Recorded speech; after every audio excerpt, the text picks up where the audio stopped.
Hi, everybody. Welcome to the 100 Pounders meeting of OA.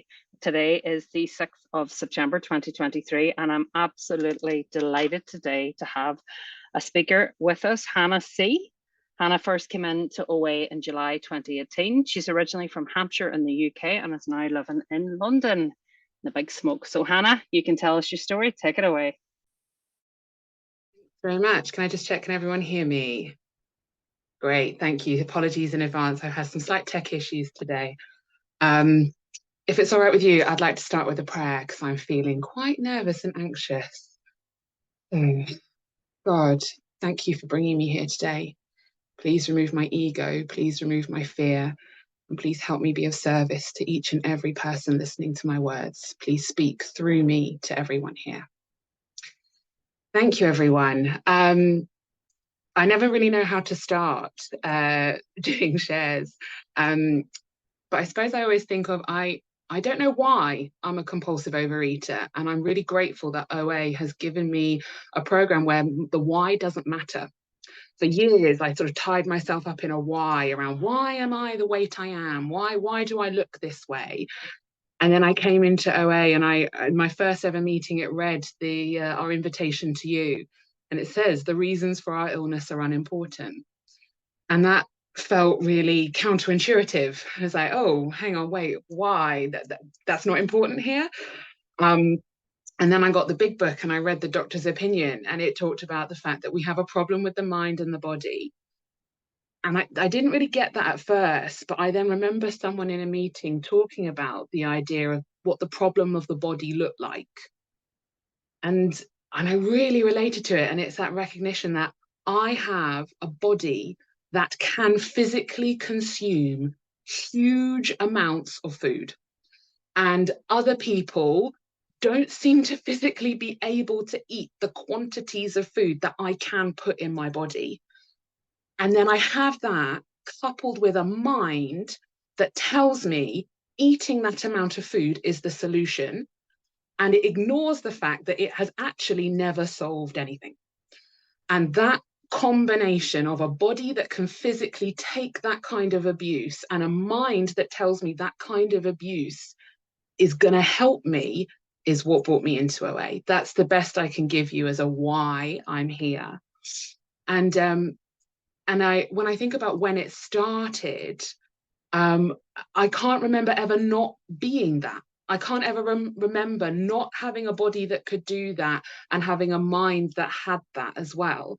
And my mum has told me, and I've seen the photos, that literally the day I was born, my first photos of me are with my middle finger and my ring finger in my mouth, sucking them, soothing myself orally. Ever since I was born, I have sought comfort through my mouth. And I sucked my thumb up until I was probably about 7 or 8, up until a point where my dentist was having a word with my mum and dad. Like, I have always turned to oral fixations to soothe myself.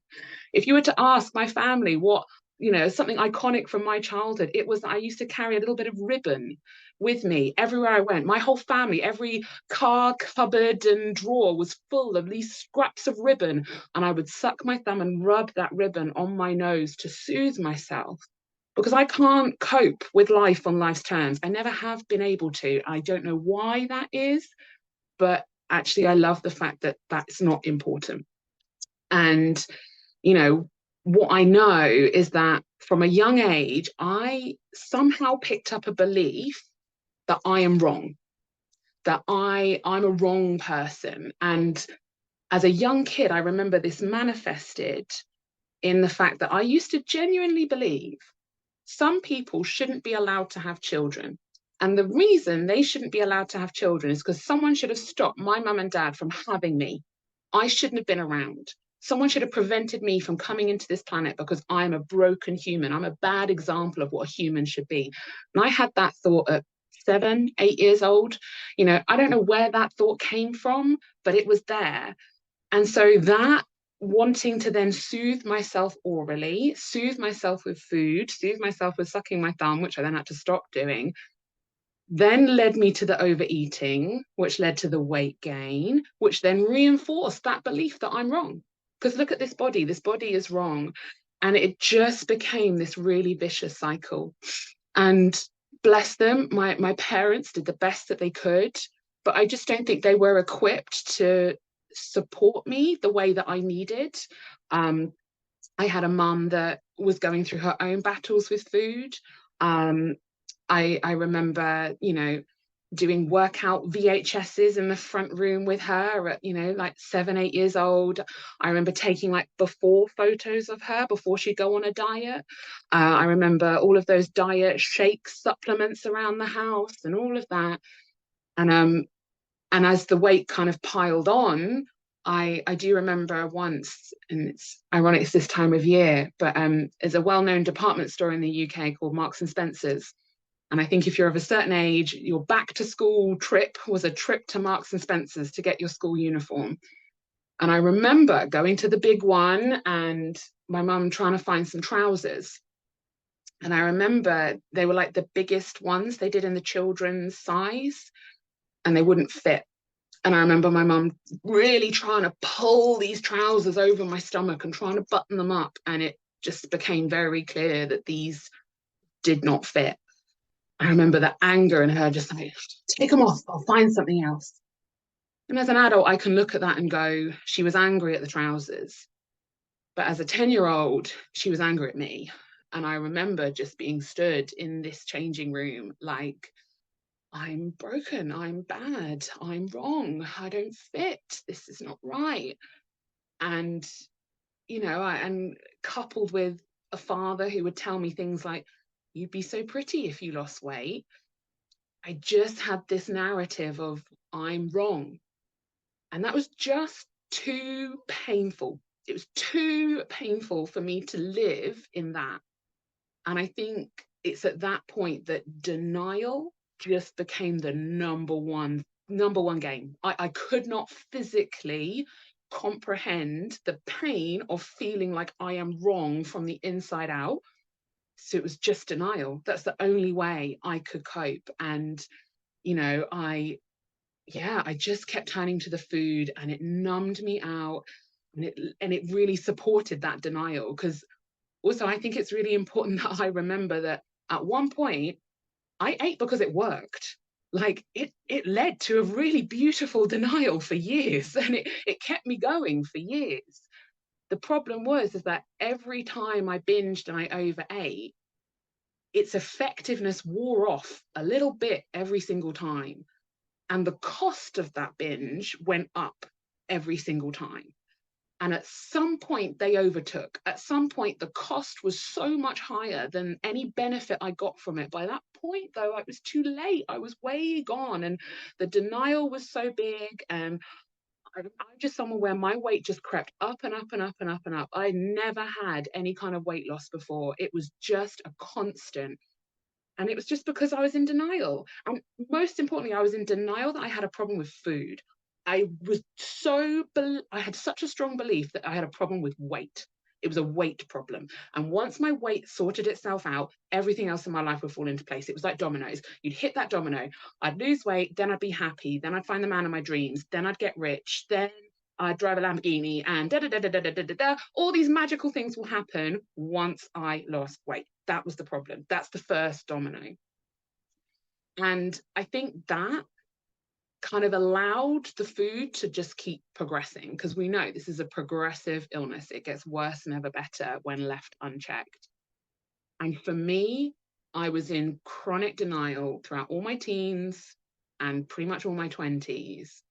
And what it had to get is it had to get to a point where the food was so that crazy and so nonsensical that I couldn't lie myself into denial anymore. I couldn't explain it away anymore. It was so crazy, the stuff I was doing with food.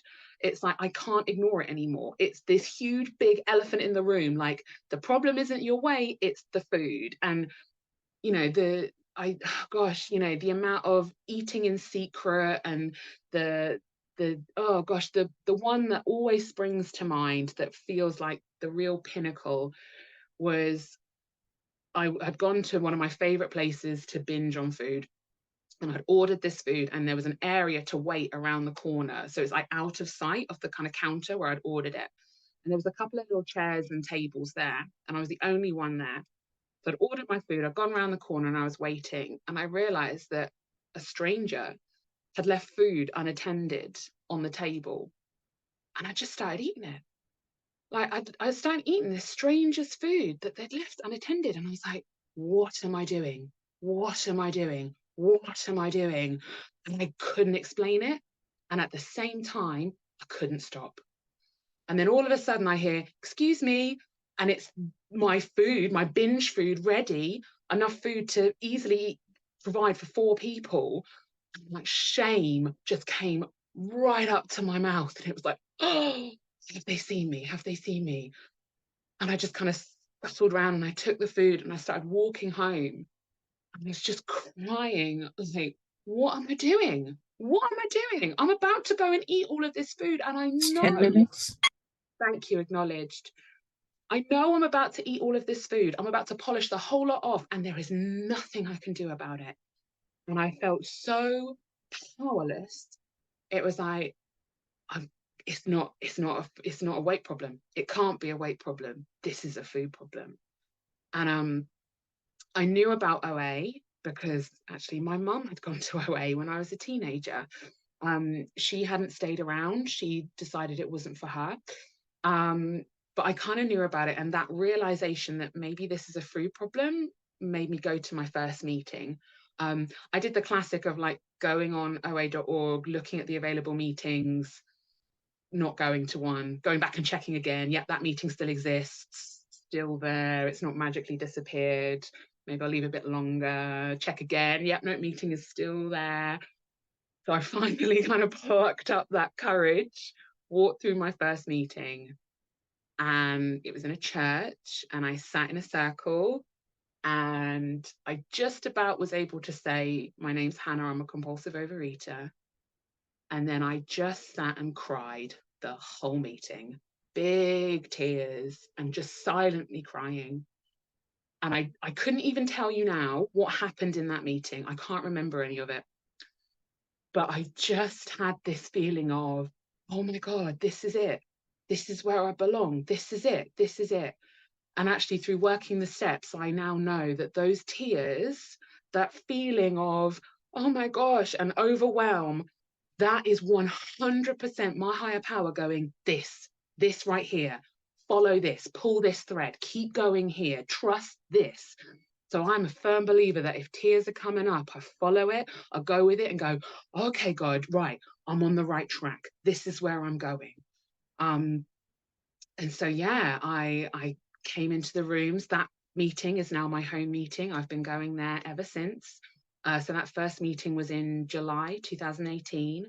And at the time, I weighed 180 kilos, which is just shy of 400 pounds, which is about 28 and a half stone. I started working with a sponsor after a few months because I basically did everything other than work with a sponsor. I got all the books, so I went to those meetings. I went to a Region 9 convention. I did everything other than get a sponsor because I knew once I got a sponsor, I was going to actually have to like do it. But I did it. I got the sponsor, and by the grace of God, it's the same sponsor I have had this whole time. I started working with her. My abstinence date is the 12th of the 12th, 12 and 12. Lucky coincidence there. And that was 2018, and I have been abstinent ever since. I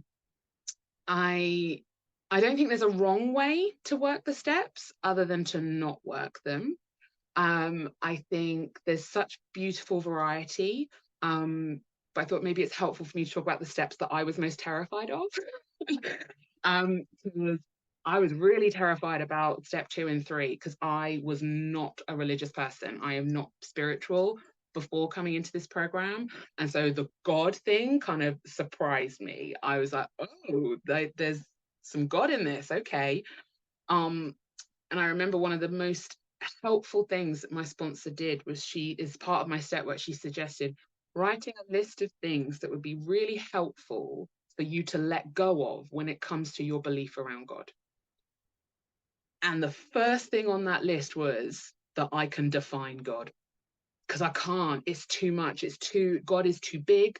God is too powerful for me to be able to define it. I can't create a box and say, this is God, label it God, and everything in that box is God. I can't do it. I can't comprehend it. I can't define my higher power. It's too much. It's too big.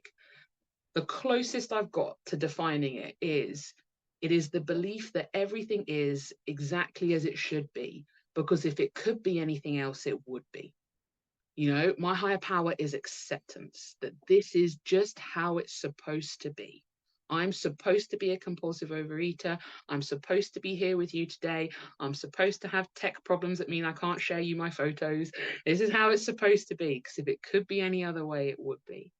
And then the other thing that I found really helpful with my higher power was, I remember it was a reading in a meeting. It was a lifeline reading in a meeting. And this lifeline, and I haven't been able to find it since, but this lifeline talked about how God is a feeling. I was like, oh my gosh, that's it. That's it. I've been trying to think God this whole time. I can't think God. I've got to feel God.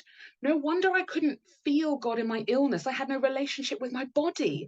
I've got to have a connection to my body in order to feel God. And, you know, and I spent all my life thinking my emotions because I didn't want to have a relationship with my body. My body was wrong. I was in denial. I didn't want to have that. So to actually then get abstinent, to have a relationship with my body, to be in my body, a big body, and that's okay, was how I could then feel my higher power. And my higher power, I feel through my gut. Like, no wonder I confused it with hunger all those years. Like, I feel it in my gut.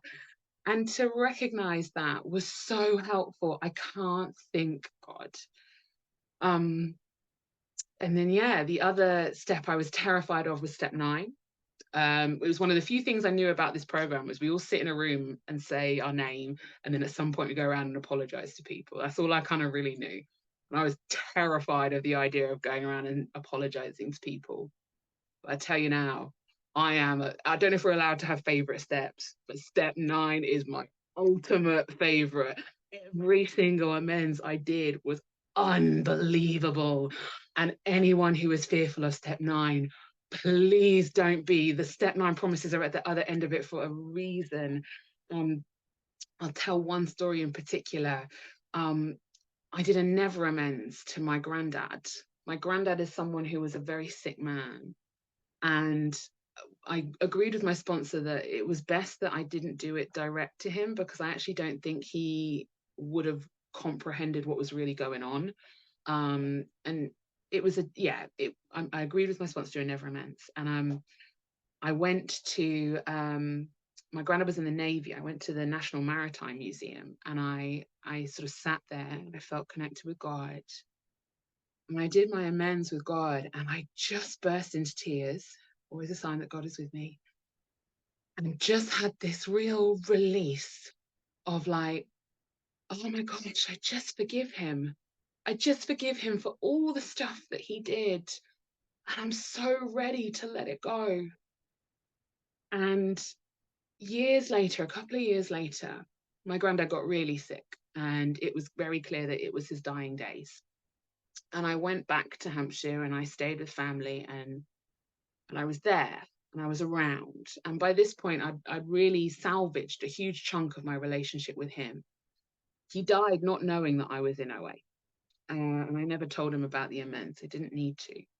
But I remember the very last conversation I had with him. And everyone was there, and he was on his bed. And I was holding his hand, and he suddenly sort of wiggled my hand. So I looked at him. And he just looked me in the eye and he said, "I'm sorry." I said, "For what, Granddad?" And he went, "I don't know yet." And I sort of laughed. I said, "What are you talking?" I said, "Oh, you're putting one in the bank for later." And we sort of laughed, and he just smiled at me. We carried on. And it was after then I went, "Oh, that was my step 9. I got my amends. I got my amends back." It took a couple of years, and I don't think my granddad knew what was going on. But in his dying days, in his dying moments, in his last breath to me, he apologized. I got my apology. And by the grace of God, I can sit here now, and this watch is my granddad's watch. My nan gave it to me after he passed. And every day I put this on, and I'm reminded of the time I lost to this illness. And I'm reminded of the time I have gained from recovery and what I have gained from it. And every morning I put this on, and it is a commitment to myself, to my higher power, and to my granddad. And I wear this every day. And if I pray each and every one of you get a step 9, and that you have the patience and the time to get a step 9 back, because that's what I did. And yeah, the other step that I was terrified on was my step 12. I did not want to sponsor anyone. I didn't like the idea of that. I thought, who am I? Who am I? Who am I to be somebody else's sponsor? And then when I kind of did it, and I've taken on sponsees, I've had a handful of sponsees now, I really understand that oxymoron of, in order to keep this program and give it away. Like the recovery that I have got from being a sponsor, how I work my step 12 is such a gift. Thank you, acknowledged. And to have a front row seat on somebody else's recovery is awesome. It's so awesome. And it is such a privilege and such an honor. It is an honor that someone would come up to me and go, I like what you've got. Can you show me what you did? And not only through the relationship I have had with my sponsor for the last 4.5, nearly 5 years, but through the relationship I've had with my sponsees, I've been able to see that that relationship is really unlike anything else. Like, it's not like family, it's not like friends, it's not like work colleagues, it's not like another fellow in OA. It's a truly unique relationship. And it's one that I cherish so much with my own sponsor and my sponsees. So I guess I would just say, if there was anyone here who, like me, didn't want to get a sponsor, who thought that there'd be a burden, who thought there'd be an inconvenience or anything like that, all I would say is please don't deny somebody else the privilege and honor of being your sponsor. The privilege of them working their step 12 with you, because you definitely aren't a burden, you definitely aren't an inconvenience, and the recovery that you can give your sponsor is invaluable. So I'm aware I thought I was not going to have enough time, or potentially finish too early, and so there's so much more I could say. I suppose then, in terms of my recovery, what does recovery look like now for me? You know, I do have a food plan, and I'm very clear as well that my food plan is not my abstinence. They're not the same thing. My abstinence is I abstain from compulsive eating and compulsive food behaviors while working towards or maintaining a healthy body weight. My food plan is what I put in my mouth. They're two different things. My food plan, so I have 3 meals a day. I don't have sugar or white flour. And I have about a third protein, a third carb, a third veg, followed by a piece of fruit. Keep it simple. You know, I don't do it perfectly by any stretch. There are times where I've had a meal and gone, that's probably a bit too big. There are times I had a meal and gone, that's probably a bit too small. And I learn from it. You know, that's not a break in abstinence. It's there's grey. There's grey areas, and navigating the grey is part of what, for me, ongoing recovery looks like. That's where my 10, 11, 12 comes in. You know, making sure that I'm not trying to be a perfectionist, which I absolutely can be, and that I don't beat myself up about it. So in terms of my kind of emotional and spiritual recovery, I find that the steps have given me the chance to pause, the chance to pause, the chance to be calm, the chance to, yeah, not try and be a perfectionist, the chance to just focus on my output and let go of the outcome. That it's my job to drop the stone. It is not my job for the stone to reach the water and for the ripples to go where they need to go. I let go of that bit.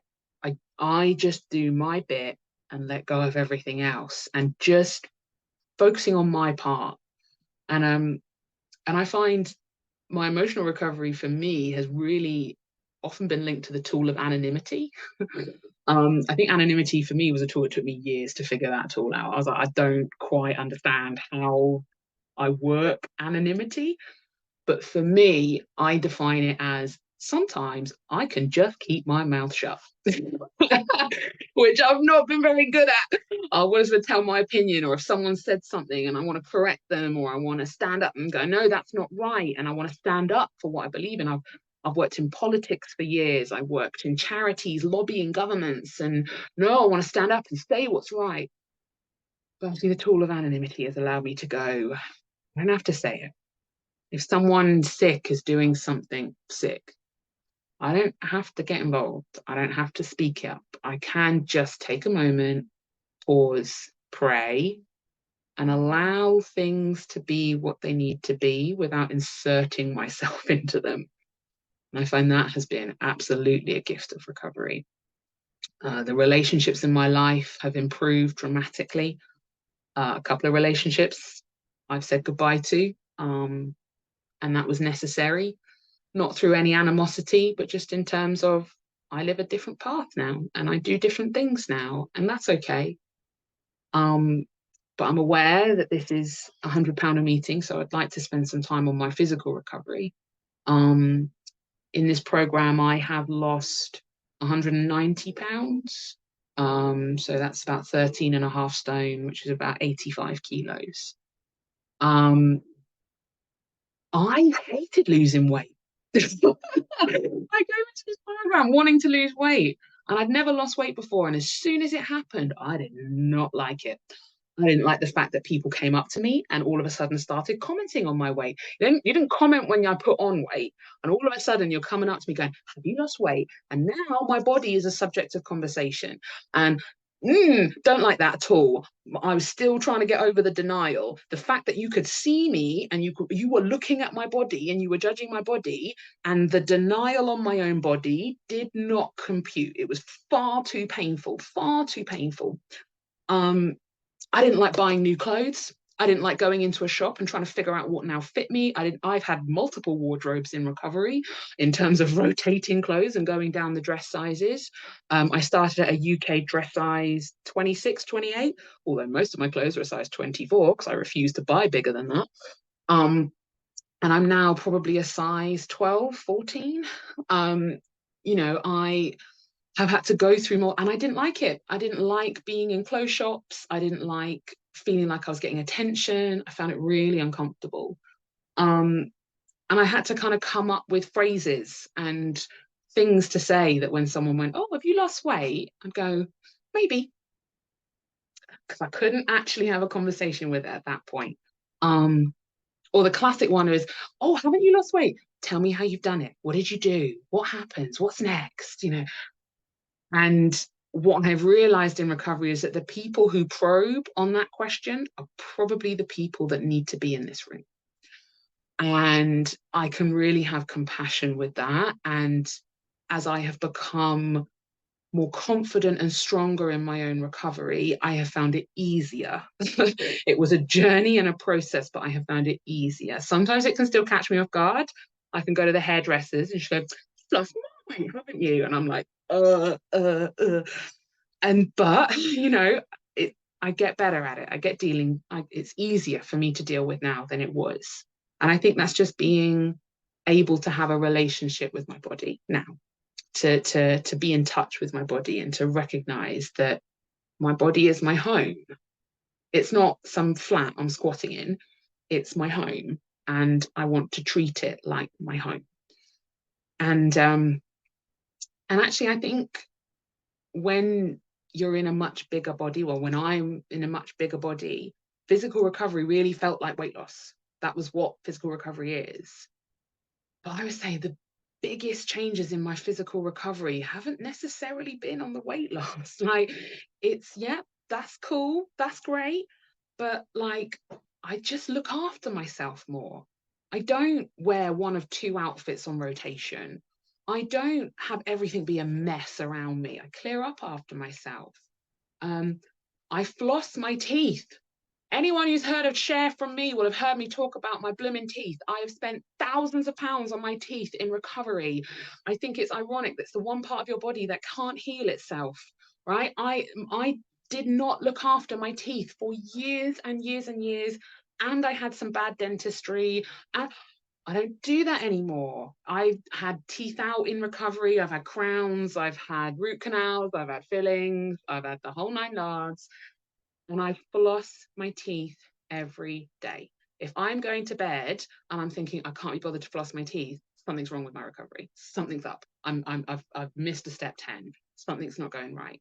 I look after myself and I look after my health. And I have a relationship with my body that means that when something's not quite right, I take action.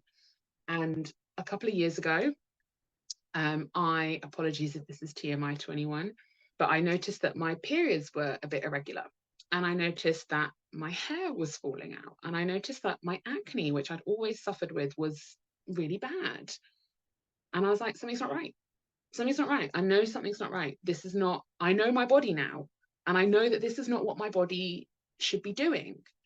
And I went to the doctors, and by the grace of God, I was diagnosed very quickly with early onset menopause. So I am 34. I think I was diagnosed at 32. I don't have children. And so going through, thank you, is that time? Okay, thank you. So I'll just wrap up that, you know, I was able to take action, and I think being diagnosed with that has really helped me to just accept my body for as it is.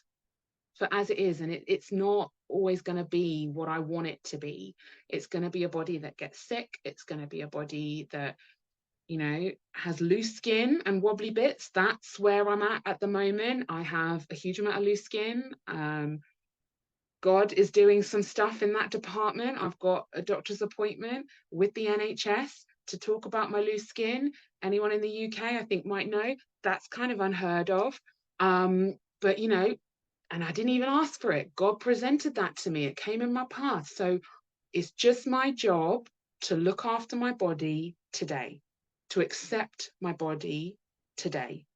It's a body that changes and grows. It's not a body that is static. And now that my weight has plateaued and is at a stable rate, it's still a body I'm accepting one day at a time, you know, and I can really just be grateful. Just be grateful. Because my body, I've abused it. And I don't use that word lightly. I have abused my body for a very long time. And it is still here, and it's still going, it's still mine, and it doesn't have to belong to anybody else. Oh, higher powers here, because it's just my body, and I can love it, and I can choose that, and I can choose to accept it as it is. Loose skin, wobbly bits, a uterus with no eggs left that's never going to give me a baby, and I can still love it, and I can still love it. And that will always be the biggest gift that this program has given me. If it's given me nothing else, it has allowed me to move from a space of having no relationship with my body to just not hating it, to kind of tolerating it, to now being at a point where I can really now start loving it and accepting it. And yeah, I think I can probably wrap up there. So thank you so much for letting me be here today. And thank you for letting me be of service. I hope I have been of service to you all. Thank you. Oh my goodness, Hannah, say thank you so much. What a message of depth and weight. Look at all those, that love you're getting. And I just want to read something based on a story in the big book for something you shared. Page 328. There's a story written by Karen Orr. It's called Crossing the River of Denial. And she goes to say, in fact, I stopped wondering why me a long time ago. It's like a man standing on a bridge in the middle of a river with his pants on fire, wondering why his pants are on fire. Doesn't matter, just jump in. And that is exactly what I did with AA once I finally crossed the river of denial. And we'll leave it there if you want to turn off the recording.